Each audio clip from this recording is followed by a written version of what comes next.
Okay,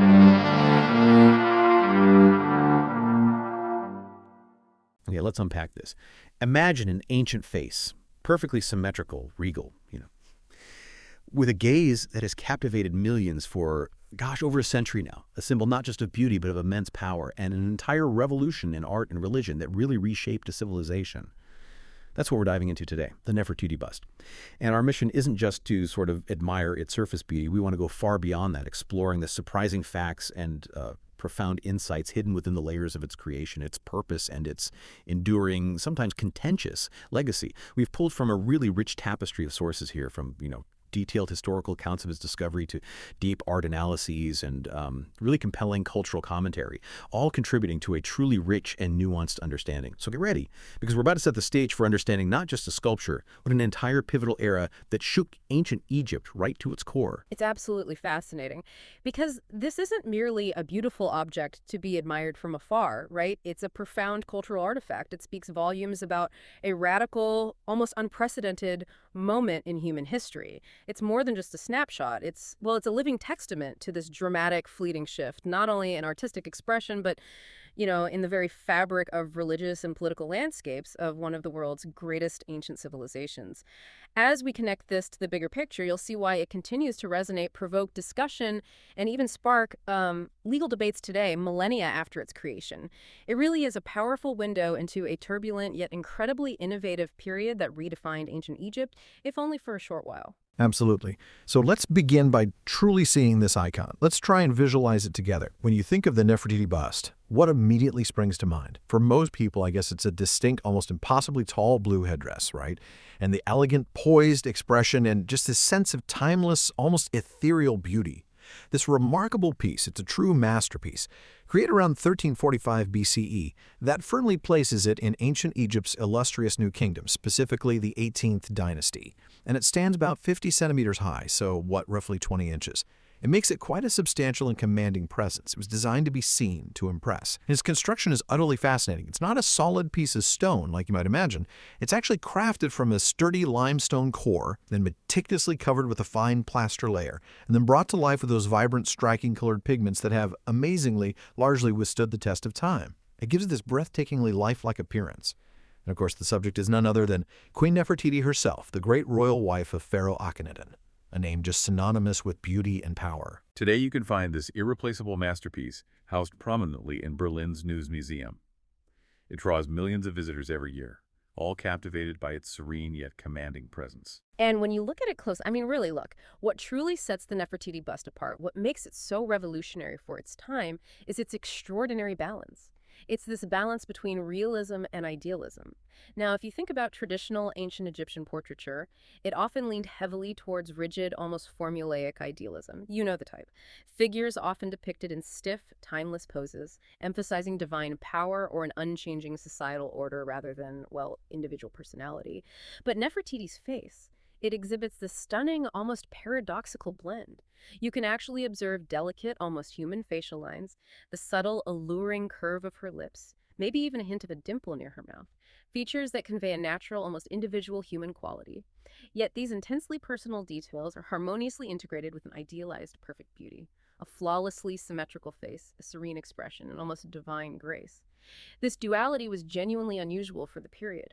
Our sources really emphasize how her face possesses this mathematical symmetry and perfect proportion, which, were considered the absolute epitome of the Egyptian ideal of beauty. It makes it incredibly pleasing to the eye. It's designed not just to evoke awe, but this sense of perfect harmony. It's not just a likeness, it's an elevated, almost perfected likeness that somehow still feels deeply human. That blend is precisely what makes it so utterly captivating, isn't it? It feels both accessible, almost like you could recognize her, maybe, and yet entirely otherworldly, like a goddess. It's such a delicate dance between the tangible and the divine. Precisely. And the techniques involved are truly remarkable. They speak to an astounding level of ancient craftsmanship that, frankly, pushes the boundaries of what we thought was possible back then. The sculptors began with a limestone core, which is a relatively common material in Egypt, sure. But the mastery lies in the way they then applied this thin plaster coating over it. This plaster wasn't just a covering, it was a revelation. Imagine trying to achieve the whisper-soft curve of a lip or the almost imperceptible undulation of a cheek on raw, unyielding limestone. It's incredibly difficult.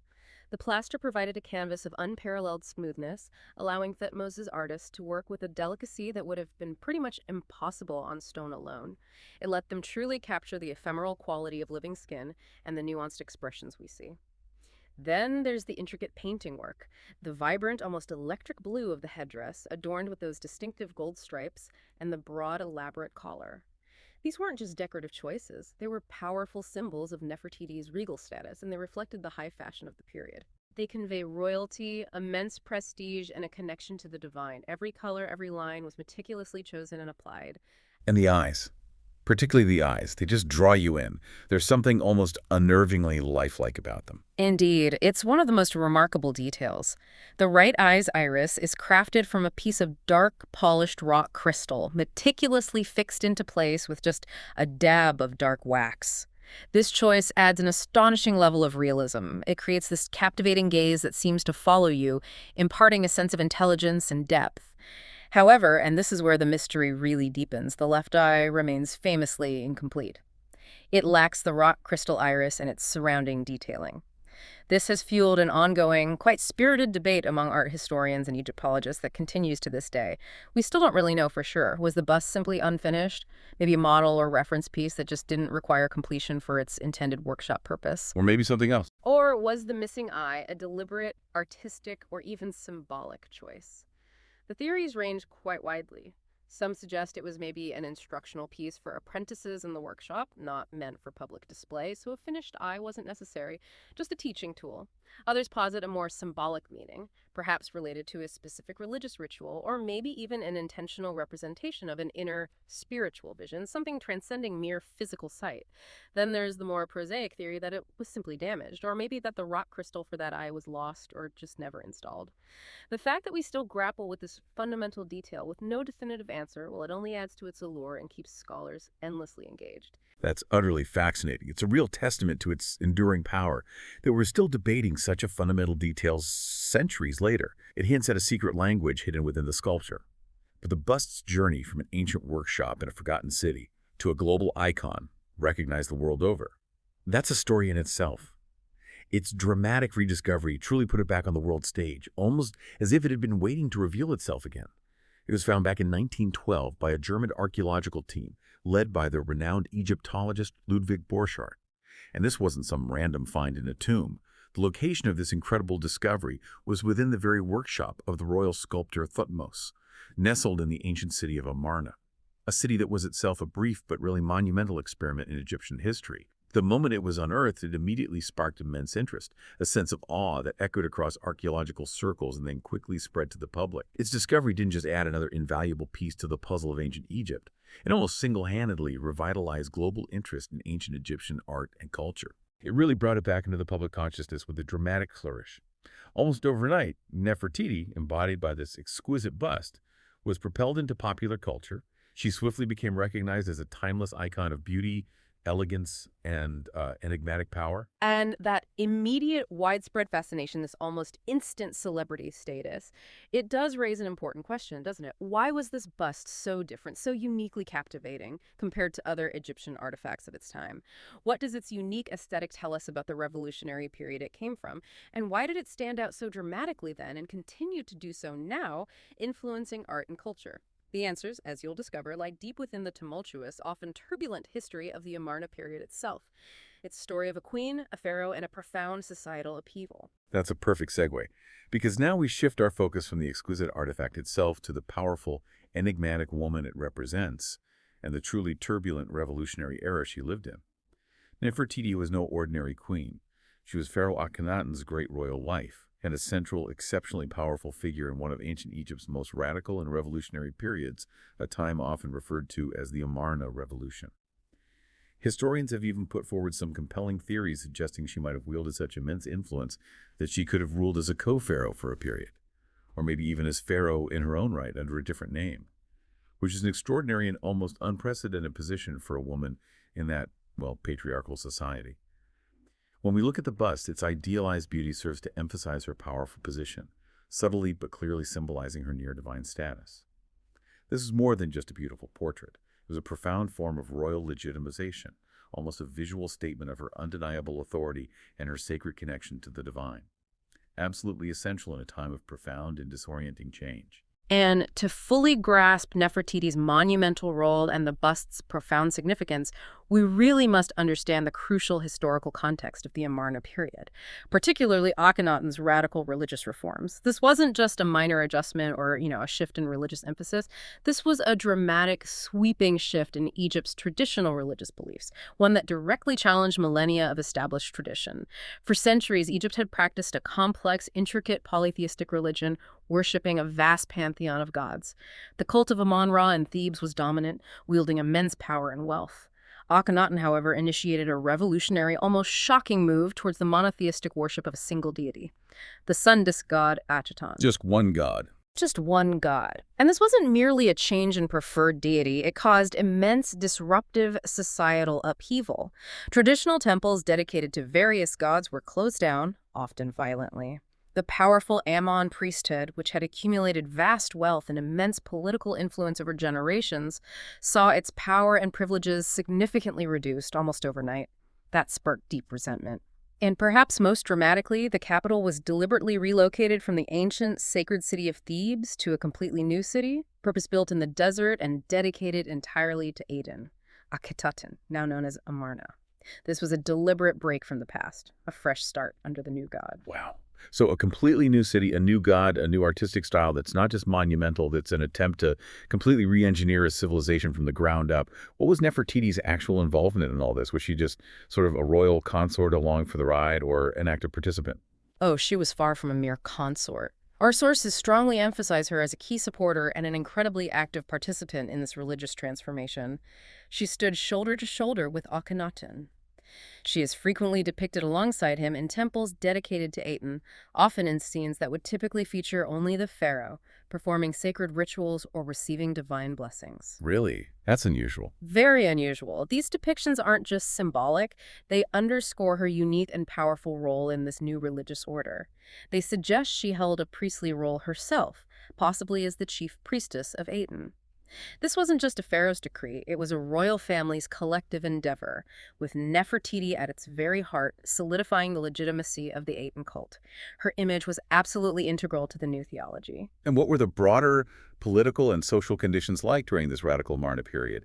Because changes of that magnitude rarely happen without significant repercussions, both at home and abroad. What was the real cost of this revolution, both inside Egypt and beyond its borders? That's a crucial point.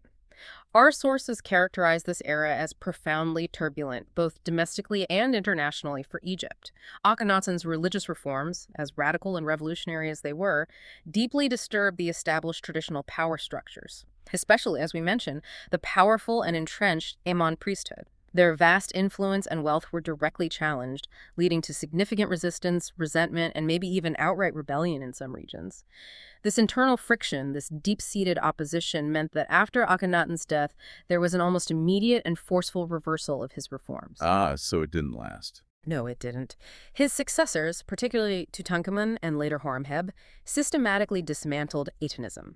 Egypt reverted to its traditional polytheistic ways. And the memory of Aten, and indeed of Akhenaten and Nefertiti, was largely expunged from official records. Their names were literally carved out of monuments, and Amarna itself was abandoned. It was a deliberate act of historical erasure.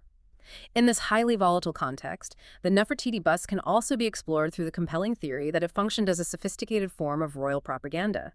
It was designed to visually underscore the royal family's unquestionable authority and their divine right to rule, providing a powerful, idealized image of stability, beauty, and legitimacy in a time of unprecedented upheaval and internal strife.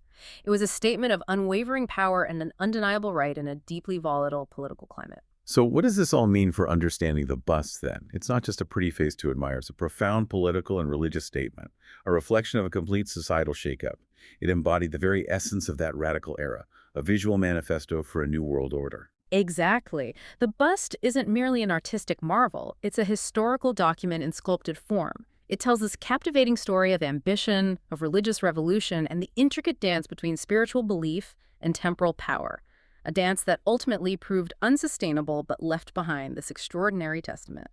And speaking of that societal shakeup, it wasn't just religion and politics that underwent a transformation. The art itself saw a truly radical shift, a complete break from millennia of tradition. And the Nefertiti bust stands as its prime breathtaking example. If you compare it to the typical static, idealized, and often rigidly hierarchical nature of traditional Egyptian art, the Amarna period style, which the bust is part of, feels like a breath of fresh air. It's a truly revolutionary approach that prioritized different ideals. It was, indeed, a dramatic departure, a deliberate move to visually express the new religious and political ideology. The characteristics of Amarna art mark a distinct break from millennia of established artistic conventions. What you immediately notice is a heightened sense of naturalism and fluidity, almost a departure from the timeless to the temporal. While traditional Egyptian art often depicted figures in stiff, stylized poses, designed to convey eternity and unchanging divine order, Amarna art allowed for more realistic, dynamic, and even intimate portrayals of human figures. The Nefertiti bust is a prime illustration of this. Look at the soft facial lines, the subtle curve of the lips, and that almost imperceptible slight smile that seems to play on her face. These details are evidence of a more naturalistic approach, differentiating it sharply from the rigid, often emotionless, and almost interchangeable forms of earlier periods. It feels like the artist was trying to capture a living, breathing person with her unique personality, not just a divine archetype or a symbolic representation of a king. It certainly has a sense of individual personality, a warmth that feels very human. That's a profound shift for royal portraiture, isn't it? Absolutely. And beyond individual naturalism, Amarna art also placed a significant emphasis on family and intimacy, especially within the royal sphere. Unlike the formal, ceremonial representations of previous dynasties, which almost always showed pharaohs as solitary, unapproachable figures of divine authority, Amarna art frequently portrayed the royal family in more candid, even domestic, daily life scenes. For example, you see reliefs of Akhenaten and Nefertiti playing with their children, kissing, or sharing a moment of tenderness under the rays of Ekhenon. Wow. Yeah, this was a radical shift. It humanized the pharaoh and his family in a way that was unprecedented. It presented them not just as divine rulers, but as a unified, loving family unit connected to each other and to the new god. It fostered a sense of relatability despite their divine status. It was, in a way, visual propaganda for the new, more personal relationship with Ekhen. That's a fascinating insight. It makes them seem more accessible, more relatable, even with all the divine connection. It's almost an early form of royal family branding in a strange way. Precisely. And from an aesthetic perspective, there was also clear innovation in form. Amarna art focused on more elegant, elongated, and delicate forms, moving away from the more robust and muscular, often blocky, forms seen in earlier periods of Egyptian art. Again, the Nefertiti bust exemplifies this perfectly. Observe Nefertiti's impossibly elongated neck, the slender, refined facial features, and her incredibly elegant posture. These are prime examples of this new aesthetic ideal, prioritizing grace, refined beauty, and a certain ethereal quality. And while the Aten sun disk isn't directly featured on the bust itself, there's a subtle but significant religious undercurrent woven into its very being. The bust's portrayal of Nefertiti with near-divine status and a kind of luminous perfection directly reflects the influence of Atenism and the queen's crucial, almost priestly role in the new monotheistic religion. Her very image and its idealized yet naturalistic perfection serve to reinforce the divine nature of the royal family under the Aten, a new visual theology for a new belief system. So this was a vibrant, groundbreaking artistic movement, a revolution in aesthetics and theology, but it was also incredibly short-lived, wasn't it? Like a brilliant, fleeting meteor. It was indeed meteoric, but ultimately brief. A phenomenon. And that's what makes the Nefertiti bust even more precious, almost a singular survivor from that time. Amarna art was largely abandoned after Akhenaten's death, almost as quickly as it emerged. As we discussed, Egypt swiftly reverted to its traditional artistic styles, almost as if to deliberately erase the memory of the Amarna period and its radical innovations. This makes the Nefertiti bust a truly unique and invaluable remnant of a powerful, albeit brief, artistic and cultural phenomenon. It's a singular piece from a moment in time that was deliberately, almost violently brought to an end, ensuring its distinctiveness for all eternity. If we connect this to the bigger picture, it really highlights how deeply intertwined art, religion, and politics were in ancient Egypt, like three strands of a powerful interwoven braid, and how quickly those paradigms could shift and then shift back again. The bust is not just a beautiful object, it's a tangible link to a deliberate monumental attempt to reshape an entire civilization, and then the subsequent, equally forceful pushback that returned it to its old ways. It's a testament to the fact that revolutions, even artistic ones, are not always permanent. It truly shows the power of ideas, even if they are short-lived, to leave an indelible arc, a visual echo across millennia. The artistic legacy of Amarna embodied by this bust proves that, even if it was meant to be forgotten. Okay, now let's turn our attention to the how, the incredible technical mastery behind the bust's creation. We know this masterpiece wasn't just found anywhere. It was discovered within the sprawling workshop of the royal sculptor Thutmose in Amarna. And this particular workshop wasn't just some small studio, it was a central hub, a bustling, highly organized center for producing official portraits of the royal family. Our sources mention that other works depicting both Nefertiti and Akhenaten, some finished, some in various stages of completion, were also found there, which indicates it was a prolific and vital artistic establishment dedicated to capturing and disseminating the royal image, a kind of ancient royal portrait factory almost. And delving into the specific materials and advanced techniques employed truly underscores the genius of ancient Egyptian sculptors. They were really pushing the boundaries of their craft. As mentioned, the bust was meticulously carved from a single block of limestone. While limestone was a common, readily available material in Egypt, the extraordinary craftsmanship displayed in shaping this particular piece from such a dense block is truly remarkable. It wasn't just about roughing out a form, it was about precision, vision, and an intimate understanding of the material's properties. The initial carving would have laid the foundation for its iconic shape. So, they started with a solid block of stone, shaping it with incredible skill. That's already impressive, but then they took it a step further, didn't they? Yes, and this next step was absolutely revolutionary for achieving the final aesthetic. Over that precisely carved limestone core, they applied a remarkably thin, almost eggshell-like layer of plaster. This step was absolutely crucial to its success. The plaster allowed for an incredibly smooth, almost porcelain-like surface, far finer than what could be achieved with just polished limestone, which often retains a bit of a grainy texture. Right. This smooth canvas provided the perfect medium for the intricate detailing we see today, those whisper-thin eyebrows, the delicate contours of her cheeks, the subtle smile lines around her mouth. It enabled the sculptors to achieve that soft, lifelike quality in her skin and the precise nuances of her features that limestone alone couldn't really convey. Then came the vibrant painting and detailing. The colored pigments used were mineral-based, chosen for their brilliance and symbolic meaning. The iconic regal blue of the headdress evoking the heavens and the Nile, the striking red lips that suggest vitality and youth, and the precise black lines that define and accentuate her eyes, giving them depth and allure. And the realism of the eyes is something we touched on earlier, but it truly deserves more detail, because it's a detail that still makes you do a double take. It absolutely does. The rock crystal used for the right eye's iris, a dark, gleaming stone, was meticulously cut and shaped, then secured into place with just a dab of dark wax. This technique wasn't just about adding color, it was about mimicking the optical properties of a real eye. It catches the light in a way that gives the bust an almost uncanny lifelike quality. It creates a compelling sparkle and depth that makes your gaze truly captivating, almost as if she's looking directly at you. As for the tools, well, while we don't have Thutmose's exact toolkit in perfect condition, we know that ancient Egyptian sculptors typically used copper chisels and drills for rough shaping.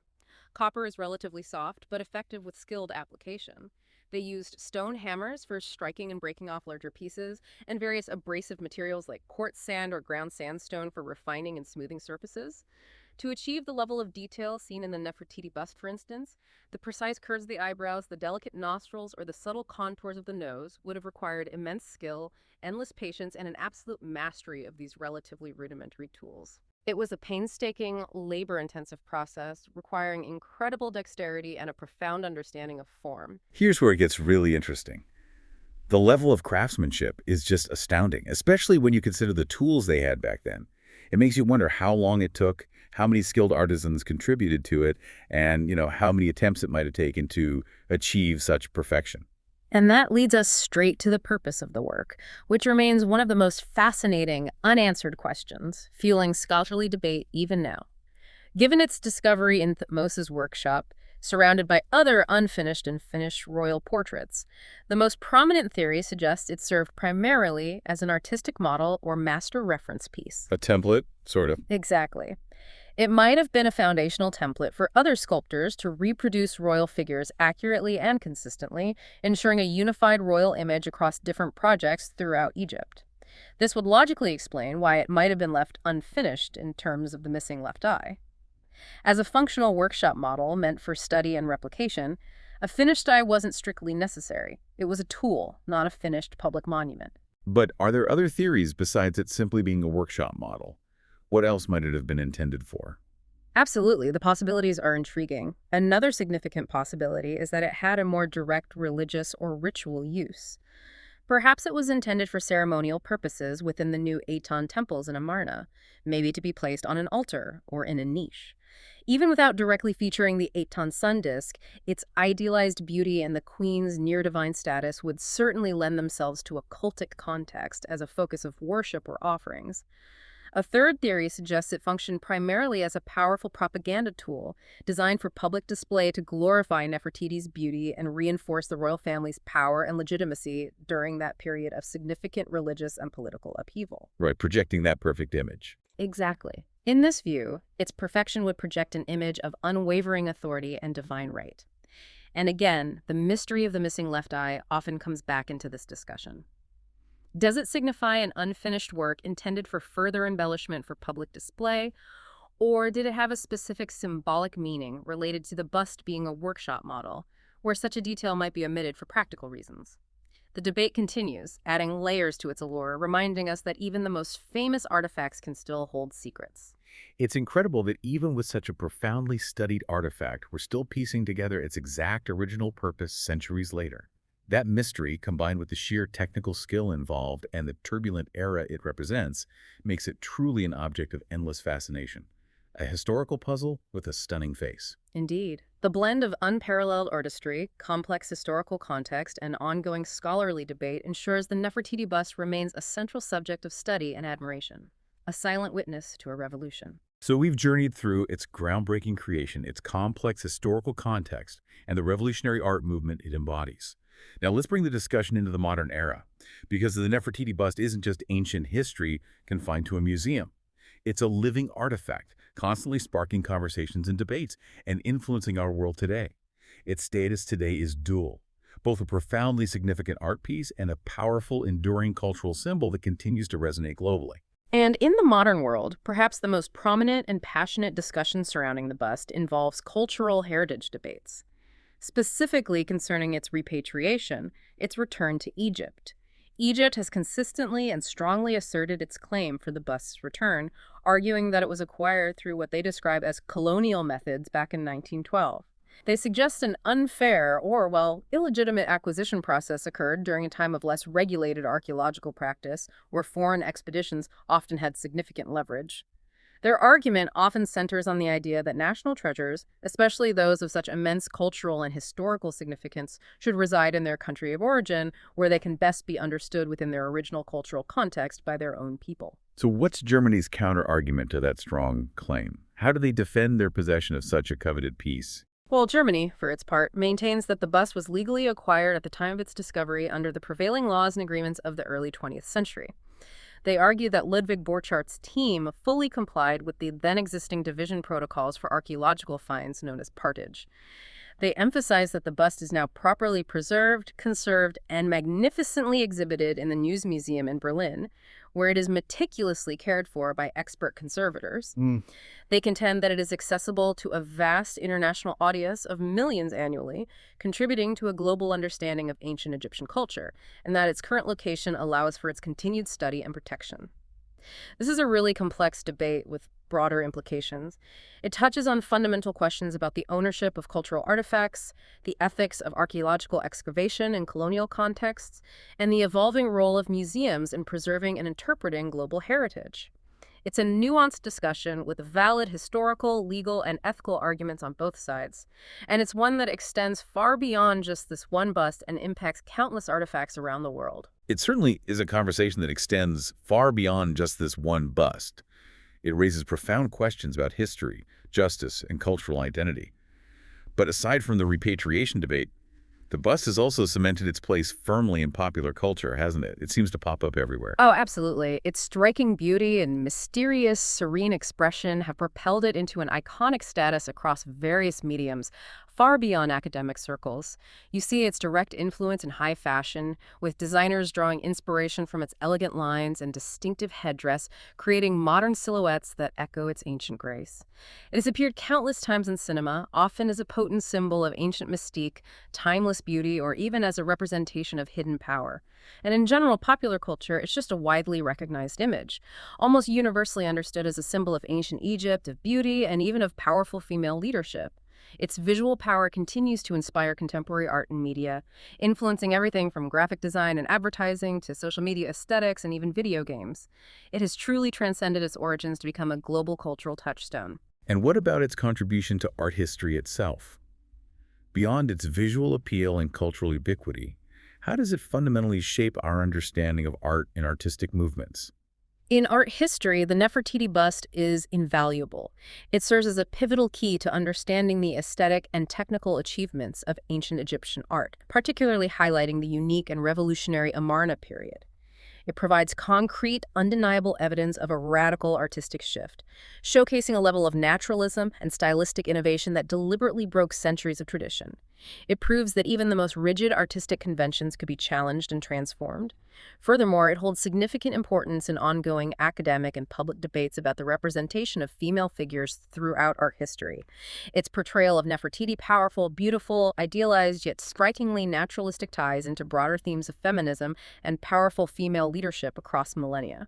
Interesting connection. Yeah, it sparks discussions about how women and positions of power have been depicted, the messages those depictions convey about their agency and influence, and how those representations have evolved and endured. It's a testament to the fact that ancient art can speak profoundly, directly, and provocatively to modern sensibilities and contemporary issues. So this single piece is more than just ancient history. It's still sparking fundamental conversations about ownership, identity, the very power of art, and even modern gender roles today. It's truly a living legacy, a conversation piece that spans millennia. It connects the past to the present in a very direct and often provocative way, inviting us to reflect not just on ancient Egypt, but on our own values and perceptions of beauty, power, and history. So, from its groundbreaking artistic style to its complex historical context, its technical mastery, and its ongoing modern debates, the Nefertiti bust is truly a mirror, reflecting one of the most turbulent, innovative, and deeply fascinating periods of ancient Egypt. It immortalizes a queen who was far more than just a beautiful face. She was a revolutionary figure at the heart of a world-changing experiment. Her image, crafted with such unparalleled skill, continues to speak volumes about power, revolution, and the enduring nature of artistic expression. Thank you for joining us on this deep dive into one of humanity's most captivating artifacts. We hope you feel a little more well-informed. And this deep dive into the Nefertiti bust maybe raises an important question for you to consider. In an age of, information overload, where do you find your enduring symbols of beauty, power, and transformation? And what stories do they tell about our time, about who we are? Something to mull over as you go about your day. We hope this deep dive has given you a shortcut to being well-informed, with surprising facts and just enough, hopefully, humor to keep you hooked. Until next time.